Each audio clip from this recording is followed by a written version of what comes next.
know, he's been over here for a while now, and he's got his issues, but touch wood, you know, like we sort of don't over race him, and you know, other than this week, this is the only time that he does back up sort of quick. You know, he did it last year, and albeit it didn't go to plans, but you know, he spaces his runs and he stays sound, so that's sort of the pattern we keep with him, and you know, it's working.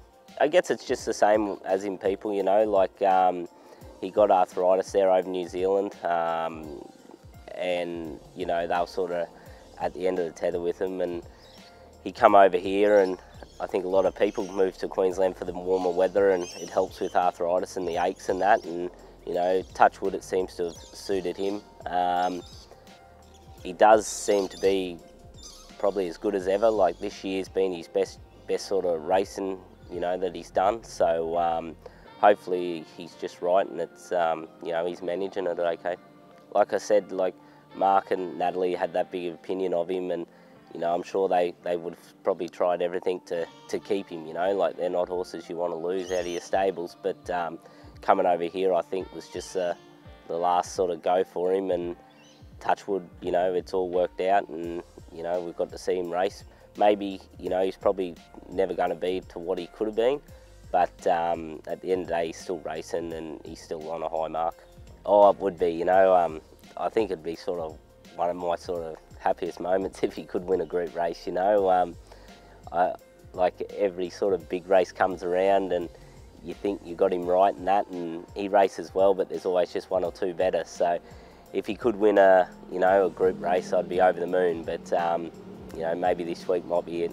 At the end of the day, I, you know, from the get-go, probably knew he'd never be able to return to his best, but yeah, like he's racing, I think, very good, but you know, like them group races are so hard to win, and you've got to be at your 110%, and you know, like all the good ones are in it, and you know, probably just lucky that he's still good enough to go in them. Eclipse in front, Turn It Up gets his chance. It's still Better Eclipse. Turn It Up, Spirit of St. Louis flying late. Better Eclipse all the way, basically taking it from either Spirit of St. Louis or Turn It Up. Yeah, mate, I was happy with him. You know, like it would have been nice maybe to hold the front, but with that mid-race pressure and that, sort of probably had to give him his chance to, you know, get home, and he finished off well, like 26.9. He's probably gone that or a bit quicker, so he can't go much better than that. We could have held, but then, you know, we mightn't have got a 29.1 down the back, and then I would have been filthy on myself for holding the front and getting carved up, you know. So it's a bit of a what if, but you know, at the end of the day, he ran a good race, and you know, I was happy. Touchwood, he seems good. Like he ate up pretty good, and he went out in the paddock and had a bit of a run around, and he seems sound, so that's the main thing with him.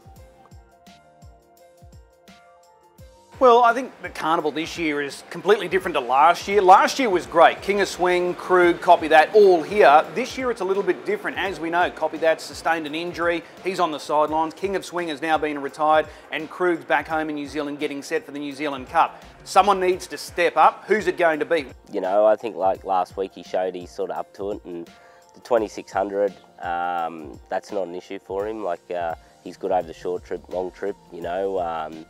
He sort of, I think it was 2 or 3 years ago, he ran third to King of Swing in the, you know, the Blacks Fake. So